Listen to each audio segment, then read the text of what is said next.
very much for agreeing to participate in the college's 50th anniversary faculty interviews. So I guess we'll introduce ourselves. I'm Evelyn Maurmeyer.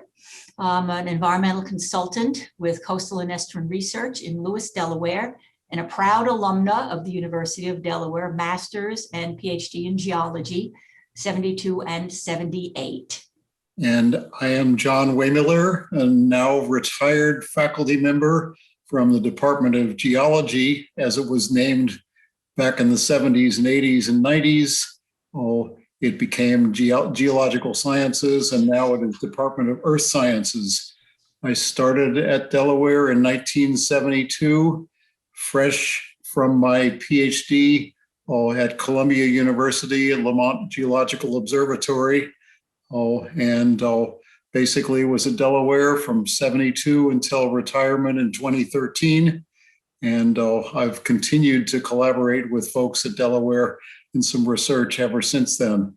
So I was based primarily on the Newark campus. I had a joint appointment with the College of Marine Studies from the beginning. And then as things evolved, I got more involved with other colleagues in CMS and CMES, as it later became known. Well, we arrived at the University of Delaware in Newark at the same time in the fall of 1972. And I have to say, John, you look exactly the way you did then when I took your geochemistry class. Little grayer, but, and I thought you were the experienced one in Penny Hall, and I was the new kid on the block. So little did we know that 50 some odd years later, we'd still be talking about all this. Isn't that something? Yes. Yeah. Well, perhaps you can reminisce a little bit about those early days, and then we can go into some more specific questions. Sure. Well, when I arrived, I had come from graduate program at Lamont Observatory of Columbia University, and I was sort of nestled into the geology department, which was pretty small at the time. I think quite early on, I was interested in activities going on in marine studies. And John Sharp and Tom Church and I had basically arrived on campus at virtually the same time, within 6 months of each other, I think. And we had a lot of common interests. And early on, this was a time when the RV Cape Henlopen was new. And Tom and John and I got involved in a big project that involved Rutgers and the Academy of Natural Sciences of Philadelphia and Delaware, all looking at various things going on, biology and chemistry in Delaware Bay. So early on, I was working with marine studies folks quite a bit. A lot of us in geology had joint appointments. That was sort of the way to make things work between the two units. But I certainly reminisce a lot about those early days of doing work on Delaware Bay. I kind of went off in a different direction after that project ended, but I still reminisce about it quite a bit, and we had quite a few students who benefited from that project. So, maybe you can characterize the overall trajectory of your career and what surprises you the most about it.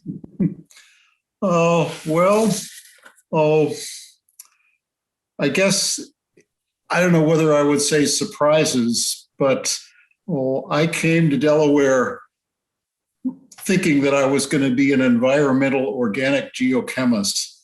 And the early work in Delaware Bay was focused on hydrocarbons in sediments and things like that, looking at both natural and unnatural phenomena in the system.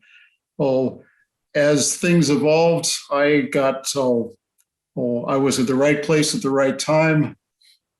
The U.S. Geological Survey in the mid to late 70s was announcing a program called the Reactor Hazards Program. And this was because the country was building a lot of nuclear reactors at that time. And the hazards associated with the safe siting of nuclear power plants was just beginning to be evaluated. Literally in 1966, a nuclear power plant was proposed for the coast of California, and the excavation for it revealed that it was right on the San Andreas Fault. And this exposed the lack of knowledge about such things as seismic hazards and energy facilities.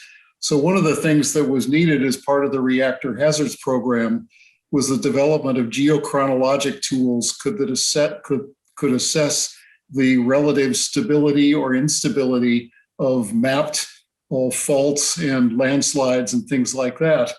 And being an amino acid geochemist from my graduate student days, I got involved in the reactor hazards program because amino acid racemization was a tool that could be used to assess the ages of faulted quaternary sediments, either in coastal California or elsewhere in the US. So I was in the right place at the right time. It was a little bit of a surprise, but I look back on that and think this was a blending of my geochemistry interests and my interest in coastal geology, which was a theme. The coastal geology theme was certainly prevalent throughout our department. And so it was a nice fit. And literally it led to the next 30 years, 35 years of research, and a number of students were involved in it. So it was good luck more than anything. I hadn't planned, well, who knows how to plan things like this, but it certainly was good luck. I have mixed blessings or mixed feelings about nuclear power plants, but certainly if they're going to be built, we need to know everything we can about the safe siting of these things. Yeah, absolutely. Yeah. And that work on the West Coast actually led to a lot of students in Penny Hall working on East Coast problems, US Atlantic Coast problems, because we've had some big earthquakes on the US East Coast in historical times, even though they get less publicity. But the Charleston earthquake in the 1880s was one of the largest earthquakes to hit the continental US. So mapping of quaternary deposits of the coastal plain has become the theme of a lot of my research. As a graduate student, I wouldn't have called myself a coastal geologist. So in that regard, it certainly is a surprise. Yes, and you probably recall in 1973, we experienced an earthquake in northern Newcastle County. That's right.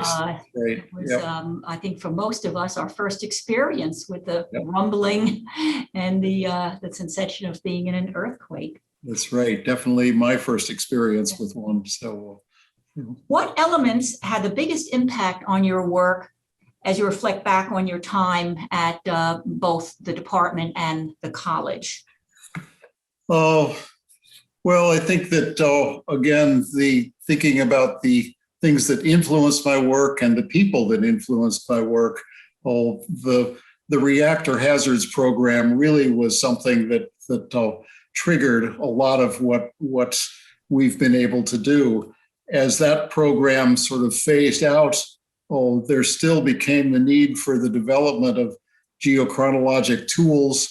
And I've interacted with a number of colleagues all over the country and even all over the world as we've tried to understand this particular technique that's my obsession or passion of racemization dating. So there have been colleagues throughout the world that have helped me with this, but certainly a group at the USGS, both in Woods Hole and in Reston and in Menlo Park. All of these folks have been very, very helpful and very important as we've sort of applied and tested this method of dating and seen how it works and analyzed problems when we think it doesn't work. Leading into the next question then, who had the greatest impact on your work and why? Yeah. Well, again, there have been a lot of colleagues on both coasts. Some of them have been skeptics of our work. And so in many ways, they've been the biggest influence because I'm a pretty stubborn person, and I'm convinced that if there are skeptics out there of our dating method, I want to prove them wrong. So a lot of our work has, and it's been healthy work. Just then, it means that we have to prove to the wider world that the results that we get are actually reasonable or close to being correct. In terms of individuals in the department, I would certainly shout out to Fred Swain, our former chair, who was an early supporter of my work and I think really in his own quiet way, very enthusiastic about the work that I was doing early in my career. Certainly there were others in the department. I certainly reminisce a lot about Alan Thompson. He and I had offices next to each other. We even shared basically a phone line early on in our careers. We all shared our telephone lines. So I would answer the phone for his messages quite a bit. But Al was a good friend and supporter, and he taught me a lot about the department early on. So these were immediate early influences on my time in Penny Hall. If research is a journey, tell us what compelled you forward and the discoveries you made, in particular, some of the more recent work that you and I have discussed. Yeah, well, that's so, as I said, I didn't think of myself as a coastal geologist when I came to Delaware. And I think that because of the many students in the department who were doing work in coastal geology, including you, Evelyn, I sort of learned a lot of what I now know just by osmosis. I never took a course called coastal geology, but as time has gone on, the reactor hazards program with support from the U.S. Geological Survey evolved into a larger program, mostly sponsored by the National Science Foundation, where we studied detailed aspects of coastal deposits, mostly on the U.S. Atlantic coastal plain. Several students got their PhDs or masters doing this kind of work. And the thing that, as you mentioned, this current project that you and I have talked about is one that has involved colleagues from the Delaware Geological Survey and the U.S. Geological Survey looking at the quaternary geology of the onshore and offshore portions of the Delmarva Peninsula and the Mid-Atlantic region. And one of these USGS colleagues is the former student of Dan Belknap, who was a PhD student in our department. So we're looking at sort of multiple generations of colleagues now working on this problem.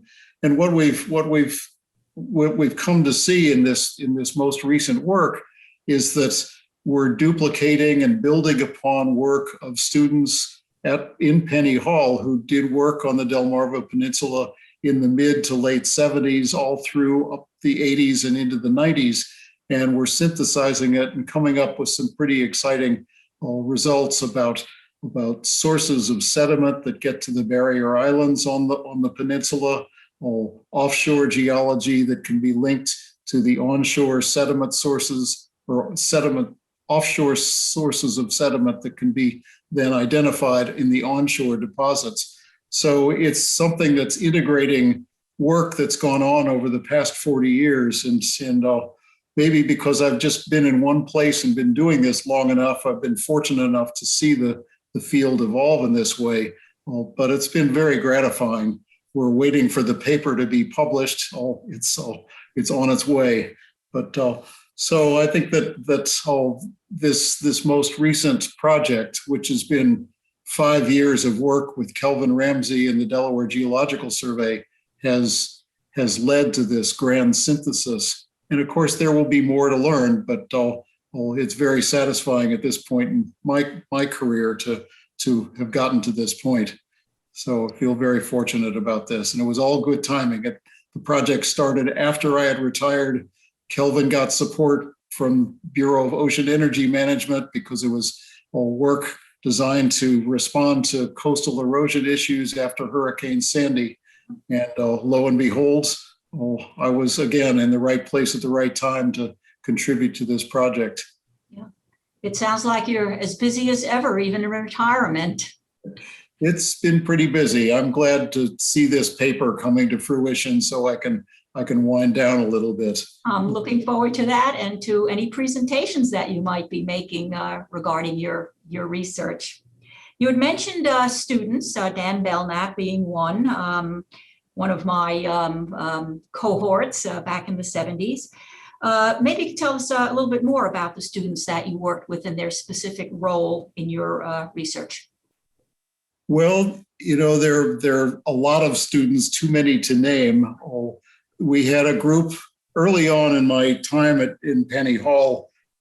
Again, I was focused on organic geochemistry, and we had several students doing the hydrocarbon work in Delaware Bay.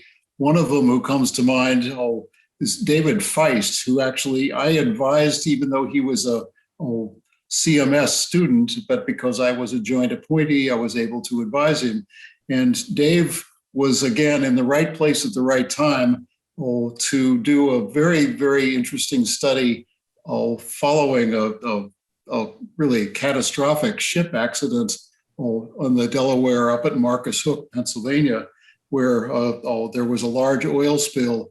And Dave had sampled the estuary just prior to that spill and then was able to go out and resample after the spill at, I believe it was quarterly sampling for the next year, and was able to document the migration of oil in the sediments, not on the surface, but just sort of seeing contaminated sediment sort of leapfrogging down the estuary over a year's time. And so again, this was a really fascinating study and a remarkable piece of work. And Dave is still in the area. I believe he went to work for Hewlett-Packard after graduating, and I'm on Facebook with him. I haven't seen him in a long time, but and then later, as we migrated into the amino acid work, Dan Belknap was one of the certainly the earliest person to get involved in this. And then later on, two people that really were very, very much a part of the program were June Marecki and Linda York, who each were with us for both master's and PhD through the 80s and into the early 90s. Linda now is with the National Park Service. June has been with the Army Corps of Engineers, both of them doing good work out there in the world. And it's nice to have been part of their training, I guess, or evolution, professional evolution. Two other students that come to mind, and I think that this is important for the college to acknowledge, and we certainly, they've already been acknowledged, but we've had two students, Brian Atwater, who Evelyn, you know, and Susan Trumbore. Susan was an undergraduate student in geology. Brian was a PhD student. Both of them have done some spectacular work out there in the world. Susan has recently been awarded the Balzan Prize for her work in biogeochemistry. Brian did some spectacular work on the recognition of ancient tsunamis in the sedimentary record of the Pacific Northwest, and published a beautiful volume called The Orphan Tsunami of 1700, which is a USGS publication which documents a large earthquake that must have occurred someplace off the coast of Oregon and Washington in January 29th of 1700. So he nailed it to within 24 hours in 1700. So it's a beautiful study, and both of these former students have been very successful in their careers. I even remember some undergraduate students from times. One of the courses that I loved to teach was the intro course for non-majors. And I've remained in contact with a couple of students who took my course back in the early 1990s. So it's fun to sort of remain in contact with these people who, somehow a spark was lit in those courses. And it was a lot of fun to see that. Yeah, I'm sure that you've been very influential in their career choices as well. Yeah.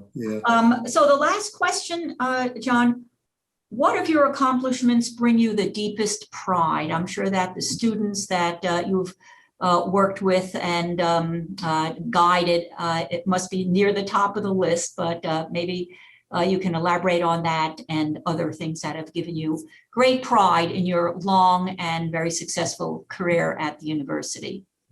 Well, there certainly the students are at the top of the list, and again, there are too many to name, but just sort of thinking back on experiences, some not so good, but in general all good. About how we watch students leave Penny Hall or graduate and go on and see what they've done in their careers. It's always very satisfying.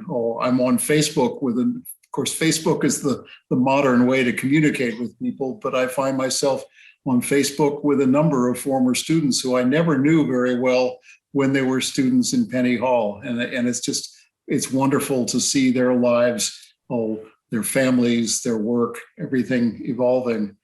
I will say that in terms of science, there have been a couple of really very, very satisfying discoveries that we've made in our work, including one, I can remember the day that this happened when I was in the lab. I can't remember the date, but I can remember the experience of realizing that we were discovering a location, a marine terrace location in Southern California that was much, much younger than anybody had expected. And it meant that this was an area of extremely high tectonic uplift. And we had some skeptics. People didn't believe it. But it was 20 years later when somebody else came along with an independent dating technique and basically confirmed the results that we had speculated on back in the late 70s. It wasn't until mid-90s when somebody finally confirmed what we had proposed. So when little things like that happen, you have to feel pretty good about the way the science has evolved.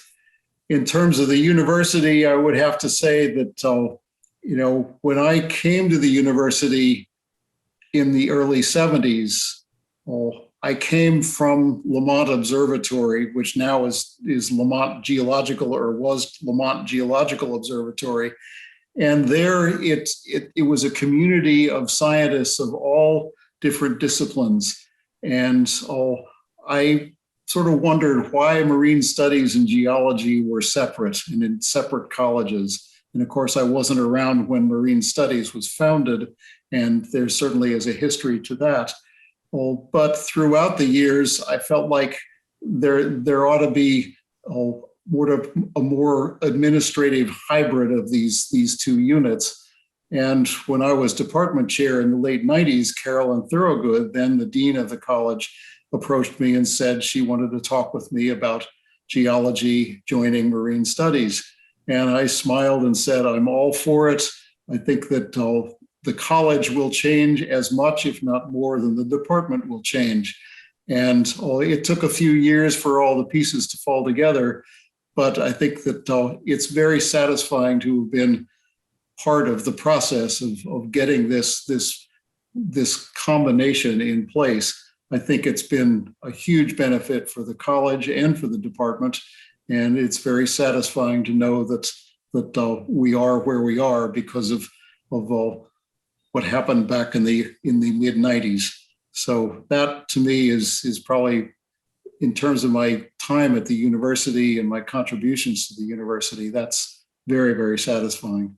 Well, it's been wonderful catching up with you by email and by phone, and the video is extra special to see your face once again. All right. Well, we'll certainly. Thank you again, John. South. Yep. Thank you.